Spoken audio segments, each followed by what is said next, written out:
நலாஸ் நாட்டு சர்க்கரை நலமுடன் வாழ நலாஸ் இந்தியாவிலேயே நாட்டு சர்க்கரைக்கு ISI முத்திரை மற்றும் அக்மார்க் அங்கீகாரம் பெற்ற ஒரே நிறுவனம். தொடர்புக்கு 9047045000. கர்நாடகாவில் முதல்வர் மாற்றம் பற்றிய சர்ச்சை ஓய்ந்ததை தொடர்ந்து நிம்மதி பெருமிச்சுவிட்ட முதல்வர் சித்தராமையாவுக்கு அடுத்த தலைவலி வந்துவிட்டது. முதல்வர் சித்தராமையாவுக்கு பொருளாதார ஆலோசகராக இருப்பவர் பசவராஜ் ராயா ரெட்டி. பொது நிகழ்ச்சி ஒன்றில் பேசிய அவர் கர்நாடகாவில் ஏற்பட்டுள்ள பொருளாதார நெருக்கடியை போட்டுடைத்துள்ளார். கர்நாடகாவின் எல்பர்கா தொகுதியில் நடைபெற்ற நிகழ்ச்சியில் பேசிய பசவராஜ் ராயா ரெட்டி, இலவச அரிசி போன்ற திட்டம் வேண்டாம், சாலை வசதிதான் வேண்டும் என்று மக்கள் கூறினால் அதற்கு ஏற்ப திட்டங்களை முதல்வர் சித்தராமையா வழங்குவார்.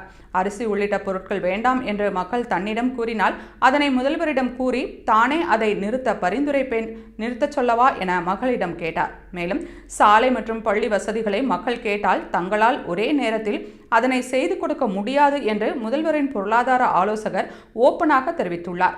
மற்ற சலுகைகள் உங்களுக்கு வேண்டாம் என்று சொல்லுங்கள், நீங்கள் கேட்கும் சாலை வசதியை செய்து தருகிறோம், ஏன் கோவில் வேண்டும் என்று கூட அதனையும் கட்டித் தருகிறோம் என்று பசவராஜ் ராயா ரெட்டி தெரிவித்துள்ளார். முதல்வரின் பொருளாதார ஆலோசகர் இவ்வாறு கூறியிருப்பது கர்நாடக அரசியலில் பரபரப்பை ஏற்படுத்தியுள்ளது. ஆட்சி அமைத்தது முதலே கர்நாடக காங்கிரஸ் அரசு இலவசங்களை வாரி இறைத்து வருகிறது. அதன் விளைவாக பொருளாதார நெருக்கடியை கர்நாடக அரசு சந்தித்துள்ளதை பசவராஜ் ராயா ரெட்டியின் பேச்சு தெளிவாக போட்டுடைத்துள்ளது. இலவசங்களால் மக்களின் அத்தியாவசிய தேவைகளின் விலை ஏற்றம் பெறும் என்றும் நாட்டின் பொருளாதார வளர்ச்சியை அது சீர்குலைக்கும் என்றும் பாஜக தொடர்ந்து குற்றம் சாட்டி வருகிறது கவனிக்கத்தக்கது.